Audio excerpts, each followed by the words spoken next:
Hi, everybody, and welcome to Seeking the Sacred Earth, and Happy New Year. Happy 2020. Here it is.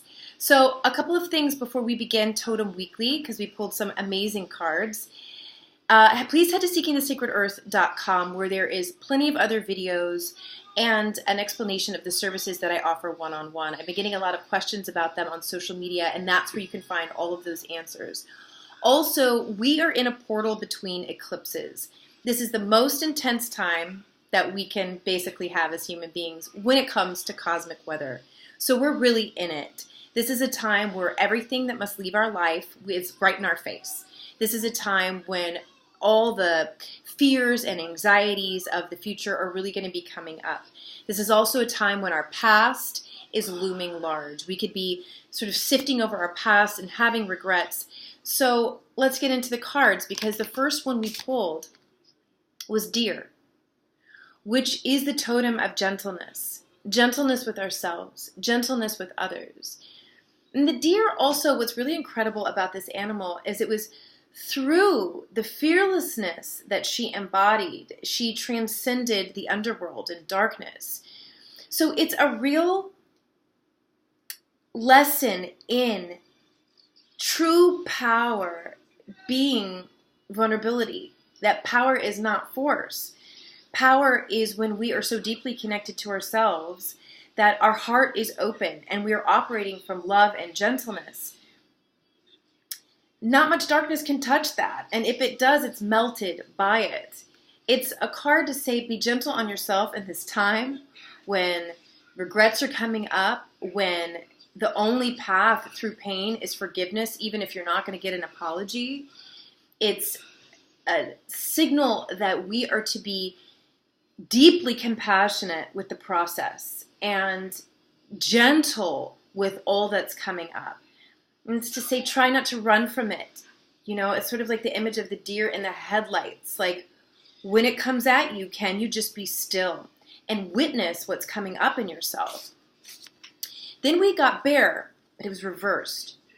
So bear is a totem of going deeply within the idea of hibernation, of taking time to be still enough that you're literally communing with infinite spirit. It's deep meditation. It's deep processing.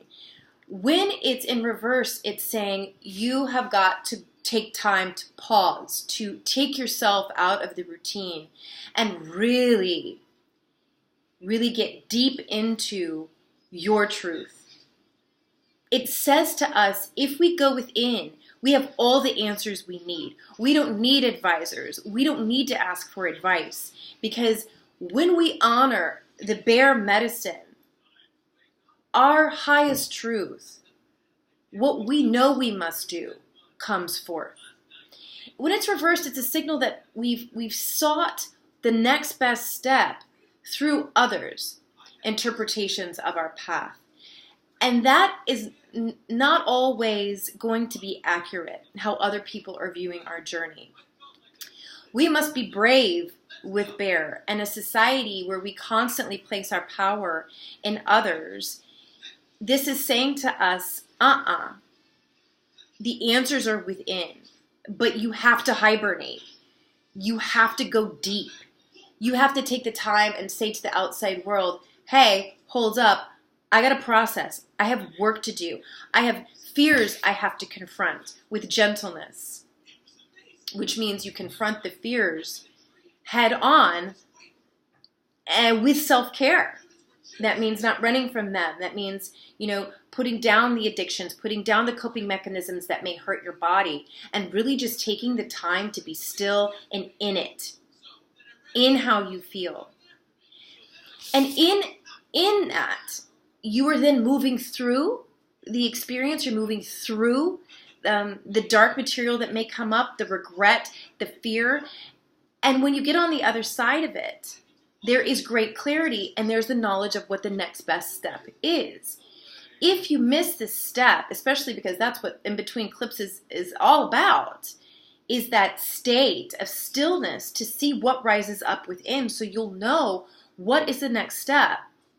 of your path, of your purpose, of your destiny, because you're the one creating it. And if you're getting advice from all these other people, all these other, belief systems, or I don't know, whatever, if you're not listening to yourself, that next best step could not be what's congruent with what you really want in your life.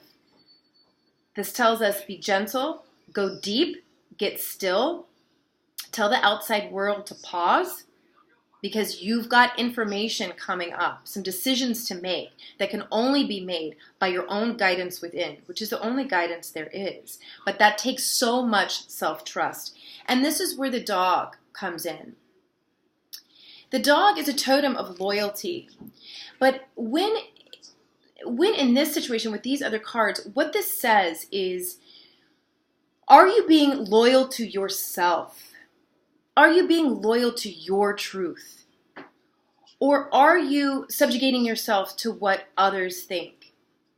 So this is a time where solitude, meditation, taking time to process, even if you want to be out and about, life may force you to take some time to hibernate, to go within, to be still, to be gentle with the process, because the process is deep.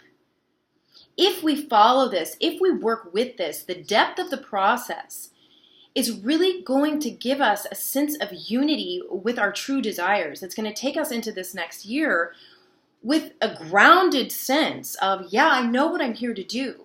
Yeah, I know who I am. Now I know who I want. And that's going to attract to you your equals, your partners of like mind, your work opportunities that are going to allow you to serve and also be creatively fulfilled. But we have to do that deep inner work, and fearlessly and gently with the open heart for yourself. So happy 2020. And the eclipse, it comes in on the 10th, and then we have some other big cosmic weather in January. It's time for radical acceptance. Embrace the depth. Embrace where you're being pushed to look within fearlessly and searchingly to find the template for your next, really 36 years is what the cosmic cycle is that we're going to be committing to this month in January. So thank you so much for viewing. If you enjoyed this message, of course, please like, subscribe. Of course, head to SeekingTheSacredEarth.com if you're interested in one-on-ones. And most importantly, if you know someone in your life who could use this message, who have ears to hear, please send this to them, because that's what this is about, sharing and connecting with each other so that we're all living our highest vibrational path. Thanks so much.